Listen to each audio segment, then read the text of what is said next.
Yang B adalah tema seni rupa murni. Setiap manusia memiliki sudut pandang yang berbeda di dalam menjalani hidup. Begitu pula saat kita membuat sesuatu, bahkan itu adalah karya seni, contoh suatu lukisan. Memiliki sudut pandang yang berbeda-beda juga. Perbedaan sudut pandang yang dapat dipengaruhi oleh suasana, waktu, pikiran, kondisi geografis dan sebagainya. Nah,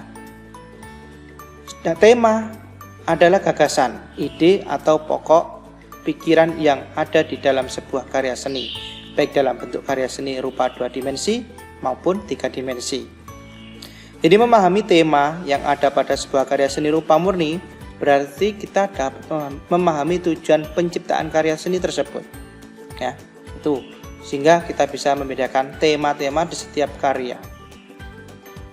Yang pertama, ada tema hubungan antara manusia dengan dirinya.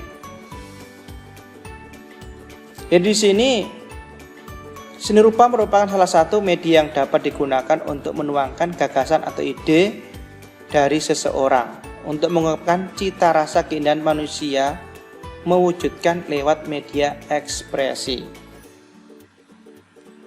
Seperti halnya lukisan potret diri karya dari Avandi. Nomor 2, hubungan antara manusia dengan manusia lain. Jadi seorang perupa kadangkala dalam mengekspresikan cita rasa keindahan menggunakan objek orang-orang yang ada di sekitarnya, seperti istri, anak, orang tua, saudara, kerabat, tetangga, dan sebagainya. Ya, contoh kita melukis manusia satu dengan manusia lainnya di pasar atau di kebun ataupun yang lainnya. Contoh, coba dilihat lukisan hubungan manusia dengan orang lain. Ya, seperti itu. Nomor 3, hubungan antara manusia dengan alam sekitar. Alam sekitar yang sangat menarik bagi para pelukis untuk mengungkapkan cita rasanya. Ini sering dijadikan sebagai objek lukisan ataupun karya seni. Seperti pemandangan, gunung, laut, sungai, sawah, hutan, perkampungan, perkotaan, pasar, binatang, dan masih banyak lagi alam yang dijadikan objek lukisan. Ya, seperti kalau kita lihat banyak menggunakan hewan sebagai objeknya, itu juga ada. Menggunakan objek-objek tumbuhan juga ada. Tokoh pelukis yang sering menggunakan alam sebagai objek seperti halnya Basuki Abdullah, yang mana nanti kita bahas di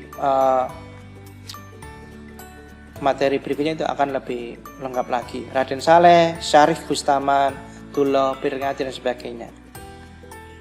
Nomor 4 adalah hubungan antara manusia dengan benda. Jadi di sini objeknya pasti benda. Kalau yang antara manusia dengan alam sekitar pasti alam.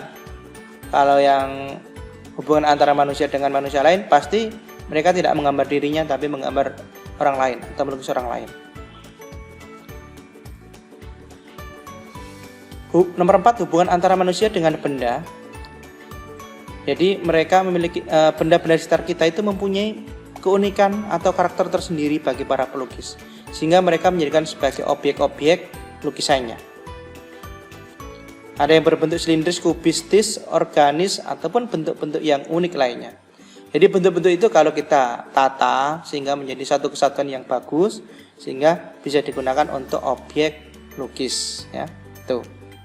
Nomor 5, hubungan antara manusia dengan aktivitasnya.